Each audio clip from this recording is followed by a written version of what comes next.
Counselor Veteran had seen many strange things in her 300 years of service to the Galactic Council, but nothing had prepared her for what appeared on her display screen that morning.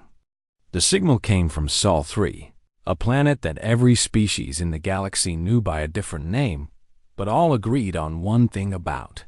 It was death itself given form as a world. She remembered the first time she had studied the reports on Sol 3 during her training as a young diplomat. The planet had terrified her then, and it terrified her now.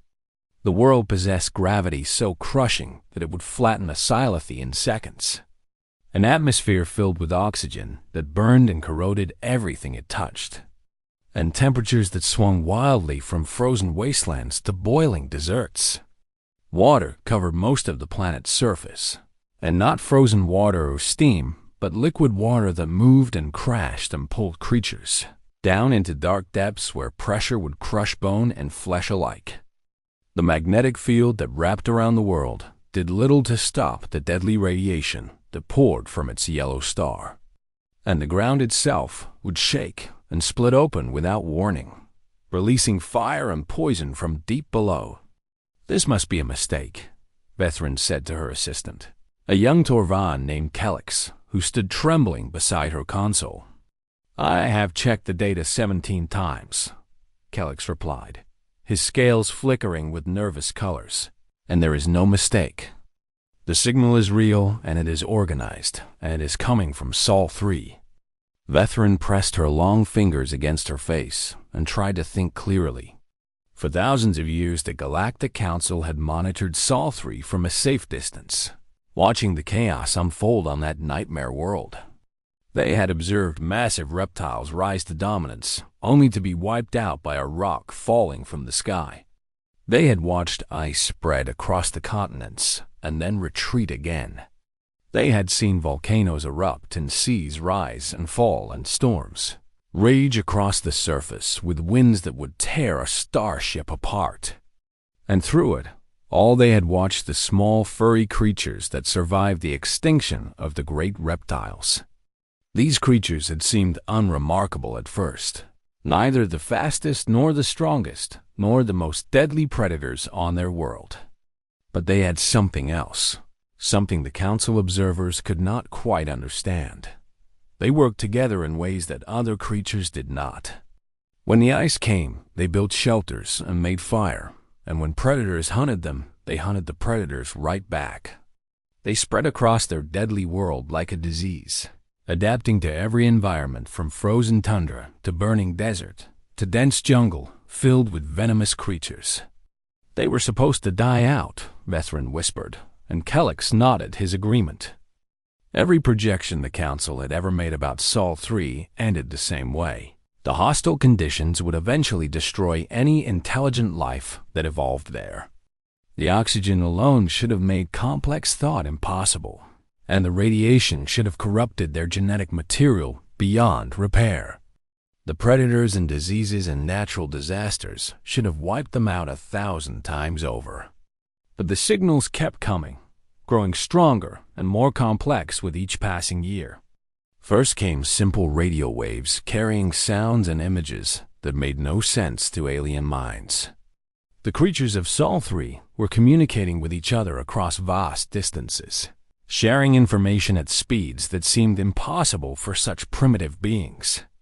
Then came mathematical sequences that proved beyond any doubt that these were thinking creatures capable of reason and logic. And then, on a day that would change the galaxy forever, came something that made every Council member's blood run cold with fear. A spacecraft rose from the surface of Sol 3. It was crude and primitive, barely more than a metal tube strapped to an explosion, but it broke free of that crushing gravity and entered the void of space. The Council watched in stunned silence as the creatures they had dismissed as doomed survivors sent more and more of their kind beyond their deadly world. Ambassador Calvas called an emergency session of the full Council, and representatives from over 200 species gathered in the great chamber beneath the triple suns of Valaxis Prime. The old ambassador had served longer than any other member, his four eye stalks having witnessed the rise and fall of empires. But his voice shook as he addressed the assembly. "What we feared has come to pass," he announced. And a wave of anxious murmurs swept through the chamber.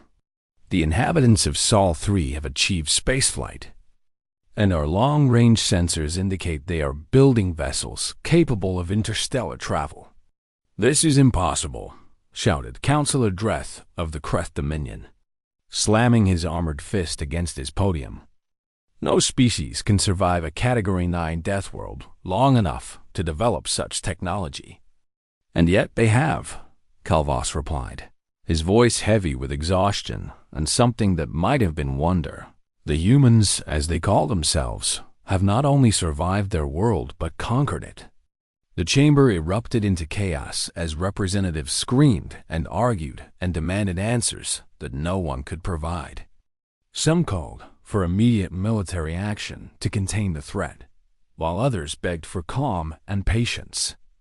The Scilethi delegation proposed quarantine measures that would seal the Sol system forever, and the Torvan suggested offering gifts and treaties before the humans became too powerful to negotiate with. Vethrin sat in silence through it all, her mind racing with questions that kept her awake for many nights to come. What kind of creature survives a world that actively tries to kill it every single day? What kind of mind develops under constant threat of death from every direction? What kind of spirit looks at an uncaring and hostile universe and decides not only to survive but to reach for the stars? She did not know the answers yet, but she suspected the galaxy was about to find out.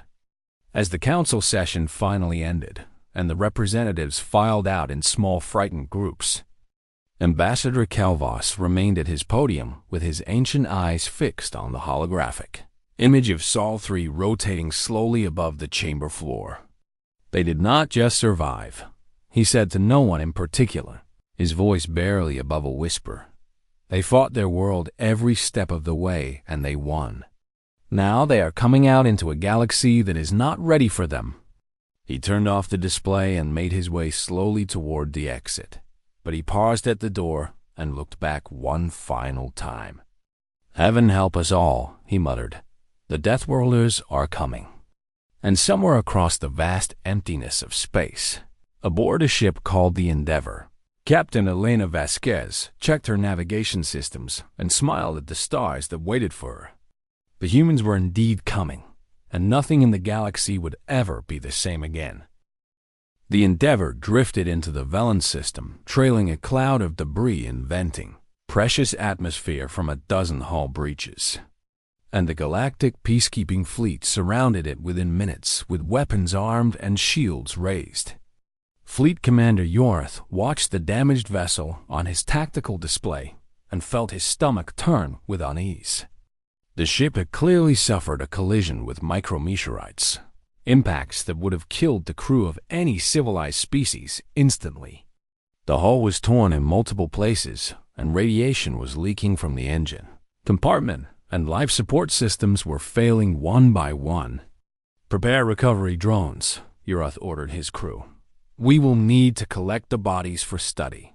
But before the drones could launch, something impossible happened. A signal came from the dying ship. Not a distress call or automated emergency beacon, but an actual voice speaking in a language the translation systems struggled to process. "Hello out there," the voice said, and it sounded cheerful despite the chaos that must have been happening aboard that broken vessel. "This is Captain Elena Vasquez of the Earth vessel Endeavor. We seem to have hit some rocks and could really use some help if anyone is available." Commander Urath stared at his communication officer with all 6 of his eyes wide with disbelief. "They are alive," the officer confirmed, checking the readings 3 times before speaking. "Sensors detect 47 life signs aboard the vessel, and most of them appear to be moving around normally." "That is impossible," Urath whispered, but he opened a channel to the human ship anyway. "Earth vessel, this is Commander Yorth of the Galactic Peacekeeping Fleet. How are you still alive?" The response came with what the translation system identified as laughter, a sound that sent chills down Urath's spine for reasons he could not explain. "We have had worse days," Captain Vasquez replied. "Now about that help. Do you folks have any duct tape?" The council sent their finest xenobiologists to examine the human delegation once the Endeavor had been towed to the nearest starport, and the reports that came back made even the bravest warriors nervous. Dr. Silith of the Velen Medical Institute spent 3 weeks studying the humans and emerged from her laboratory looking like she had not slept in all that time. Her scales had turned pale with exhaustion, and her claws trembled as she presented her findings to the council. "They should not exist," she began, her voice cracking with something between terror and amazement. "Every single aspect of their biology defies explanation." She activated her holographic display and showed the council images that made several representatives gasp in horror. Their skeletal structure is designed to withstand constant crushing gravity, and their muscles are dense enough to allow them to lift objects many times their own weight. Their skin repairs itself from cuts and burns within days, and their bones can heal from complete fractures within weeks. "Within weeks," Counselor Vethrin repeated in shock. "A Silithy takes years to recover from such injuries." "It gets worse," Dr. Silith continued. "The humans consume toxic substances for pleasure. Their favorite beverages contain ethanol, which would kill most species in small doses. And they deliberately add capsaicin to their food, a chemical so caustic it triggers pain receptors across every known species." She showed images of humans drinking something called coffee, a dark liquid containing caffeine that would send a Torvan into cardiac arrest. She displayed recordings of humans eating peppers that made their eyes water and their skin flush red, and yet they smiled and asked for more. "They are immune to their own world's poisons," Ambassador Kelvos observed, his voice heavy with concern. "When else can they survive?" The doctor's next words made the chamber fall completely silent. "They require unconsciousness for approximately 6 hours every day," she said. "During this time, they are completely vulnerable, unable to respond to threats or defend themselves." "And yet they survived on a death world," Counselor Dreth growled. "How is this possible?" "They survived by protecting each other," Dr. Silith explained. "When one human sleeps, others stand guard. They formed groups and communities and built shelters, and they never abandoned their weak or wounded." This concept seemed to disturb the council more than anything else they had heard. Most species in the galaxy operated on principles of survival of the fittest, but the humans had somehow succeeded by taking care of their weakest members. But the most disturbing revelation came when Captain Vasquez requested permission to bring her companion to the council chamber. The guards scanned the creature she carried in her arms and immediately raised their weapons. "That is a predator," Commander Urath shouted. "Why have you brought a hunting beast to this sacred place?" Vasquez looked down at the furry creature and scratched behind its ears, and the predator made a low rumbling sound that the translation system could not identify. "This is my dog Max," she explained with a warm smile. "He is my best friend." The council watched in stunned silence as the captain set the creature down and had walked calmly through the chamber, sniffing at various delegates with obvious curiosity. When it approached the Silithy representative, a young diplomat named Theron, she froze in terror as the beast pressed its nose against her hand. Then the dog did something that made Theron faint on the spot.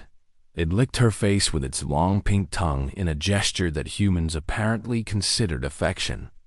"The humans have domesticated apex predators," Dr. Silith whispered to Ambassador Kelvos.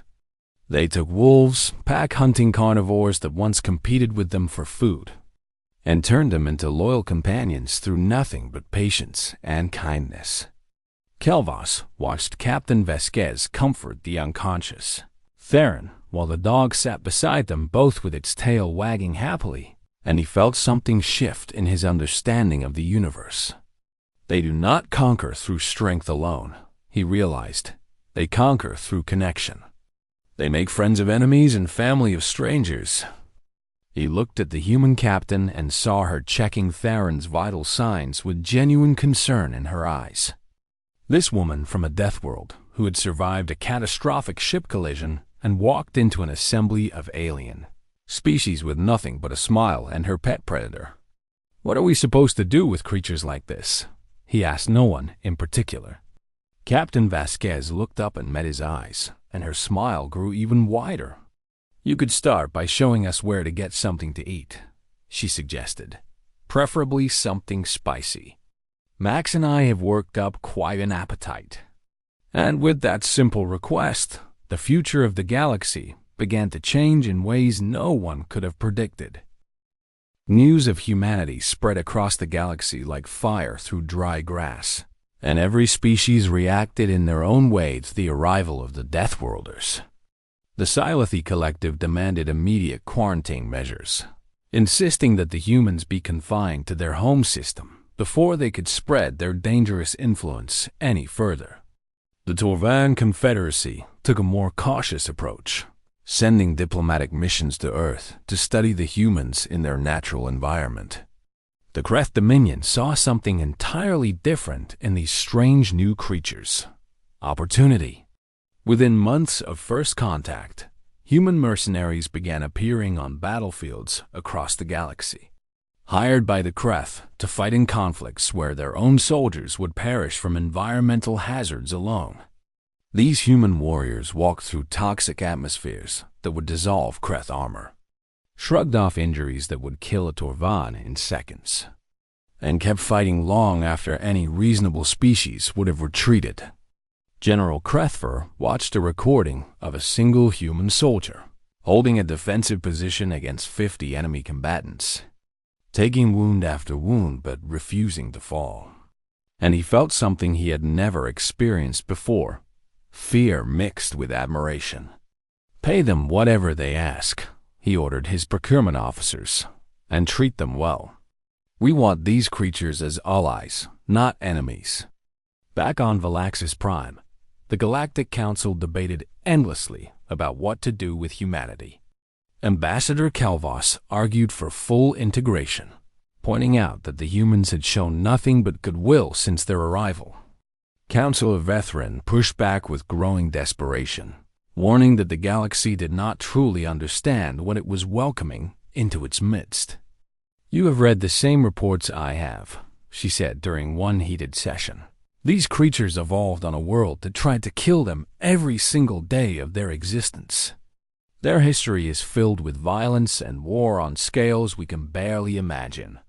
They split the atom and used that power to destroy entire cities. And yet they also used that same power to generate energy and heal the sick. Kelvers countered calmly. Humans contain multitudes, Counselor. They are capable of great destruction and great kindness in equal measure. But Vethrin was not finished with her warnings. They adapt too quickly, she continued. The Sci-Fi takes generations to adjust to a new environment, but humans can acclimate within a single lifetime. They learn new languages in months when it takes our children decades. They form bonds with other species as easily as breathing. She pulled up a holographic display showing humans living and working alongside dozens of alien species across the galaxy, integrating into communities that had existed for thousands of years without any outside influence. Look at this, she pointed at a market scene on a Torvan trade world. That human merchant has been there for 3 years and already speaks fluent Torvan. He has married a local woman and adopted her children as his own. Is that not a good thing? Asked Councillor Meleth of the Velen Republic. Should we not welcome species who seek to join our communities rather than conquer them? You do not understand, Vethrin insisted. When humans join a community, they do not simply become part of it. They change it from within. That market used to close at sunset as it had for 500 years. But now it stays open through the night because the human merchant convinced everyone that late-night shopping would increase profits. The chamber fell silent as the representatives considered what this meant. They are not invading us with weapons, Vethrin concluded. They are invading us with ideas, with culture, with their relentless drive to improve and change everything they touch. Ambassador Kelvas rose slowly from his seat, his ancient joints creaking with the effort, and addressed the council with the weight of centuries of experience behind his words. Counselor Vethrin asks what kind of species survives a death world, he said. And I believe I've found the answer. They survive not through strength or speed or natural weapons, but through cooperation and adaptation and an absolute refusal to accept defeat. He activated his own display, showing images that made several council members gasp. When their world froze, they made clothing and shelter. When predators hunted them, they hunted the predators. When disease swept through their populations, they developed medicine. When their own tribes warred against each other, they eventually found ways to make peace. The images shifted to show humans working alongside aliens in hospitals and schools and research facilities across the galaxy. They survived Sol-3 because they helped each other, Kelvas continued, and now they are extending that same helping hand to us. The question is not whether we should fear them. The question is, what happens when they decide to help us with problems we cannot solve alone? Captain Vasquez watched the council debate from the observation gallery above the chamber, Max sleeping peacefully at her feet. And she felt a weight settling on her shoulders that she had not expected when she first volunteered for this mission. They are scared of us, she said quietly to her first officer, a young man named Chun, who had accompanied her to nearly every diplomatic meeting since their arrival. Can you blame them? Chun replied. We showed up on their doorstep from a planet they thought was uninhabitable, survived a collision that should have killed us all. And our biggest companion is a domesticated predator that terrifies half the species in the galaxy. Vasquez nodded and scratched Max behind the ears, earning a contented sigh from the sleeping dog. We need to show them we are not a threat, she decided. We need to prove that humans can be trusted, that we want to be partners and not conquerors. How do we do that? Chun asked. Before Vasquez could answer, a communicator beeped with an urgent message from the council chamber below. Long-range sensors had detected something emerging from dark space at the edge of the galaxy. Something that made the blood of every species run cold with ancient terror. The Vexed Swarm, the message read. They have returned. Vasquez looked at Chun, then down at Max, then out at the stars visible through the observation window. And she felt something shift in her chest. This was the moment humanity had been waiting for. The chance to prove what they were truly made of. I think I know how we show them, she said grimly. We stand beside them when everything falls apart. And with that, she strode toward the council chamber, ready to volunteer humanity for the greatest battle the galaxy had ever known. The Vexed Swarm had not been seen in over 2,000 years, and the galaxy had allowed itself to forget the horror of their last invasion. Now that forgetfulness would cost them dearly. They emerged from the dark spaces between stars and numbers beyond counting. Billions of creatures sharing a single hive mind, driven by an insatiable hunger that had devoured 17 civilizations and left nothing but dead worlds in their wake. Their ships were not built but grown, massive organic structures that moved through space like swarms of locusts descending on a field of grain. The galactic fleet mobilized with every vessel they could gather, but the strategic projections all ended the same way. Total extinction within 3 cycles. Ambassador Kelvas stood before the council one final time, his whole body trembling with exhaustion and fear, and delivered the news that everyone had dreaded. We cannot win this war, he announced, and the chamber erupted into cries of despair. We can only evacuate what we can and hope that some small remnant of our civilization survives. Counselor Vethrin collapsed in her seat. All the fight drained out of her at last, and she thought about her children and grandchildren and wondered if they would live to see another sunrise. Then a voice cut through the chaos, a voice that carried the confidence of a species that had faced extinction 100 times and never backed down. "We will fight with you," Captain Elena Vasquez declared from the floor of the chamber, and every eye turned to the human standing alone in the center of the room. "You cannot be serious," Counselor Dreth sputtered. "Your species has been in space for barely 50 years. What can a handful of primitive Deathworlders do against the swarm?" Vasquez smiled, and there was something dangerous in that expression that made even the hardened Kreth warrior take a step backward. "We have spent our entire existence fighting things that wanted to kill us," she replied. "We have faced predators and plagues and natural disasters that wiped out most of our species multiple times. We are still here, and we are not going anywhere." She stepped forward and looked directly at Ambassador Calvas, her eyes burning with a fire that the old diplomat had never seen in any species before. "You gave us a seat at your table," she said. "You welcomed us when you could have turned us away. That makes you family, and we do not abandon family." Within hours, Earth received a distress call, and humanity responded with everything they had. They stripped their homeworld of resources, dismantled defense systems and research stations and civilian infrastructure to build weapons and ships and medical supplies. Volunteers flooded recruitment centers in numbers that overwhelmed the processing systems. And those who could not fight found other ways to contribute. Factory workers ran their machines around the clock. Scientists worked without sleep to develop new technologies. And ordinary people donated food and clothing and money to support the war effort. The human fleet that arrived at the terminus line 3 weeks later was ragged and improvised, held together with desperate repairs and stubborn determination. Their ships were smaller than the galactic vessels, their technology less advanced, their numbers far fewer.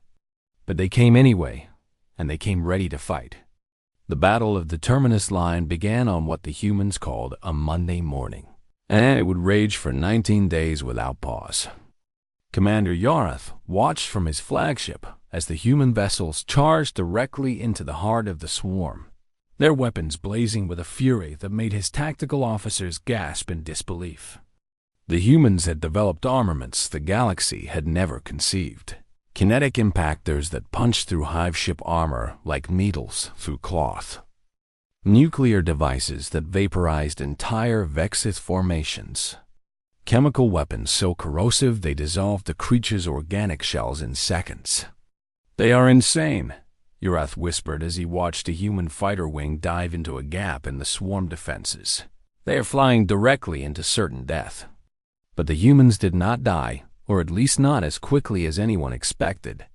When their ships were damaged beyond repair, the pilots ejected and were picked up by rescue craft that flew through the middle of the battle with no regard for their own safety. When their ammunition ran out, human boarding parties entered enemy vessels and fought the Vexith hand-to-hand in corridors, filled with poison atmosphere that would have killed any other species in minutes.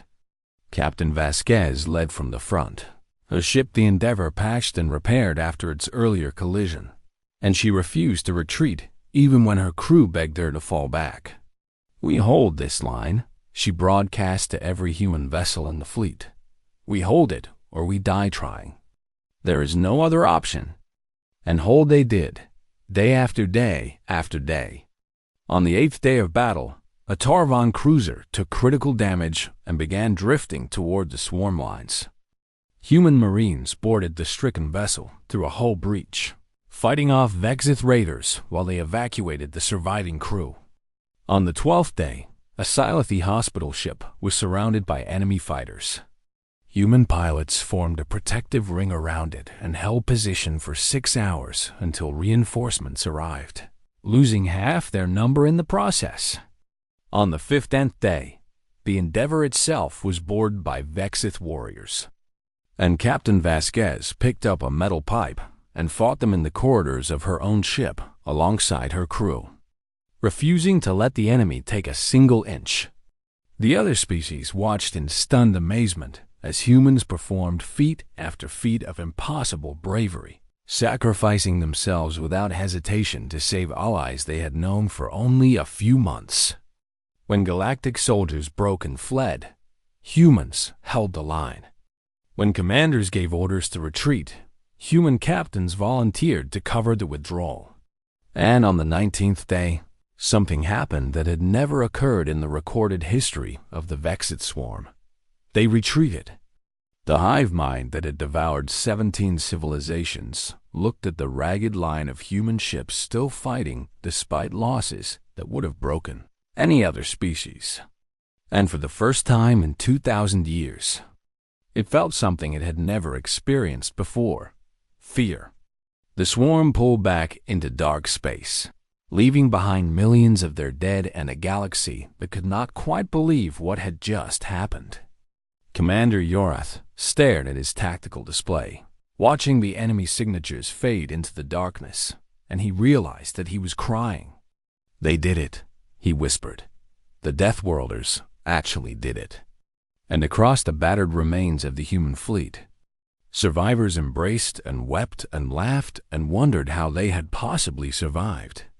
While Captain Elena Vasquez sat alone in her damaged command chair and allowed herself to finally feel the weight of everything they had lost.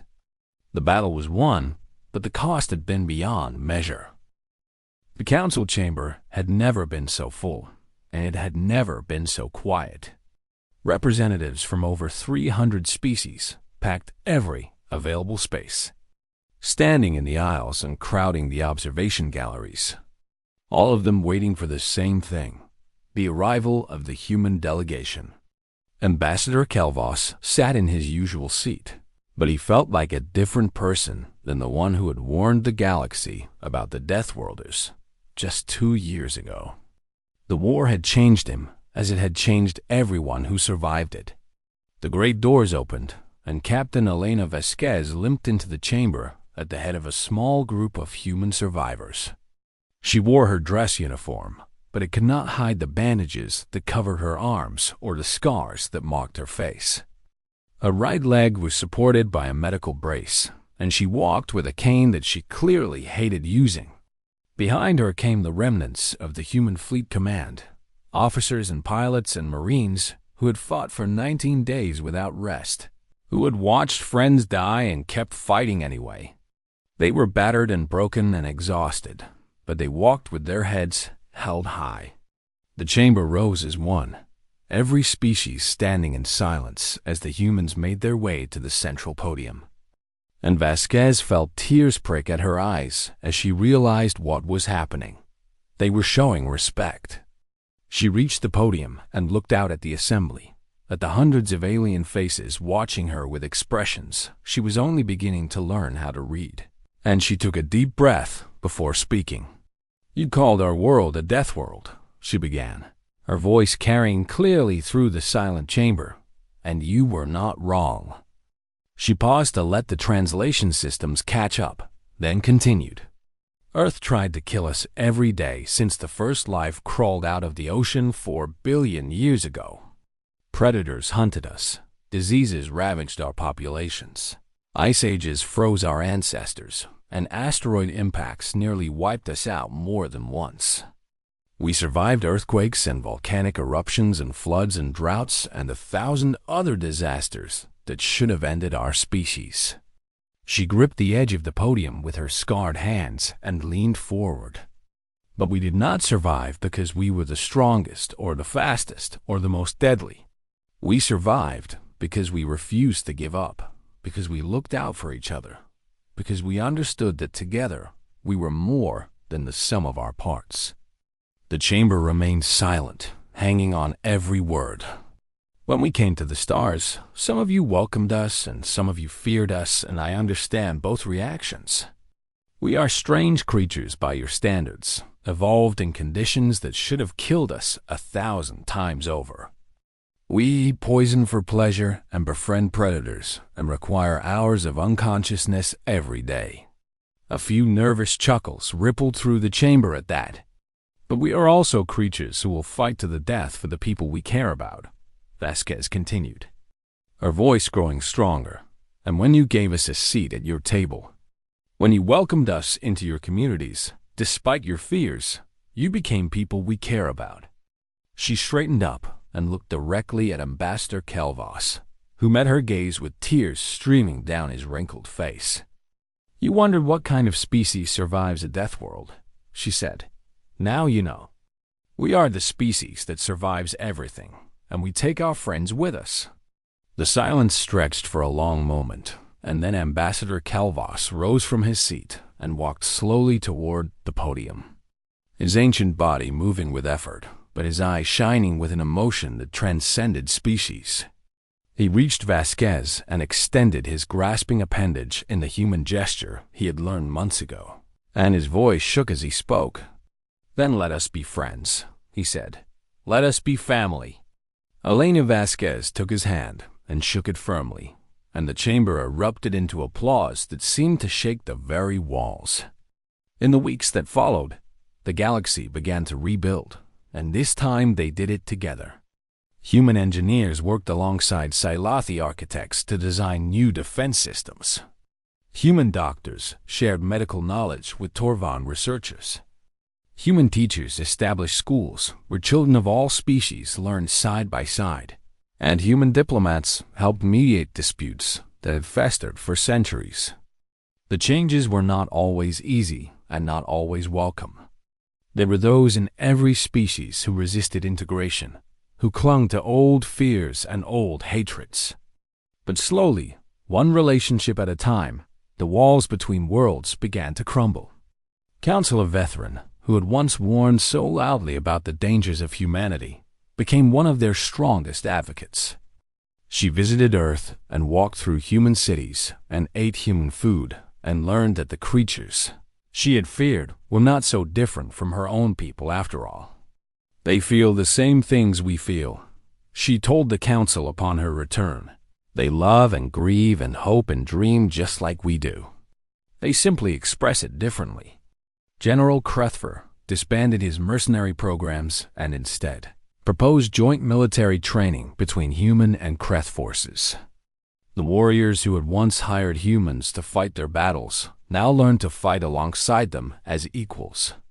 And Captain Elena Vasquez, who had never wanted to be a hero or a symbol, found herself thrust into a role she had not asked for but could not refuse. She became the first human to serve on the Galactic Council itself, taking a seat that had been created specifically for her species. And she brought the same stubborn determination to diplomacy that she had brought to battle. "We did not come to the stars to conquer," she said in her first address as counselor. "We came because we looked up at the night sky and wondered what was out there. We came because curiosity and hope are as much a part of human nature as survival and determination."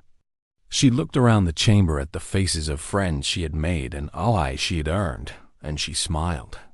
"We found a galaxy full of wonders and full of dangers, full of species who became our enemies and species who became our family. We found a place where we belong." Max, now old and gray around the muzzle, but still faithfully at her side, wagged his tail as she finished speaking. "The Deathworlders have left their world at last," she concluded, "and we are here to stay." The applause that followed was the loudest the council chamber had ever heard, and it marked the true beginning of a new era, an era where humans and aliens worked together, learned together, and faced the unknown together. The galaxy would face many more challenges in the centuries to come, many more threats and crises and dark days. But they would face them united, standing shoulder to shoulder with the strange creatures from Sol 3, who had taught them the most important lesson of all, that survival was not about being the strongest, but about never giving up and never abandoning the ones you love. The humans had emerged from their death world, and they had changed everything. And somewhere in the darkness of space, the Vexith swarm remembered the taste of defeat and knew that they would never return while the Deathworlders stood guard over their new family. This was the legacy of humanity. Not conquest, not destruction, but connection. And it was only the beginning.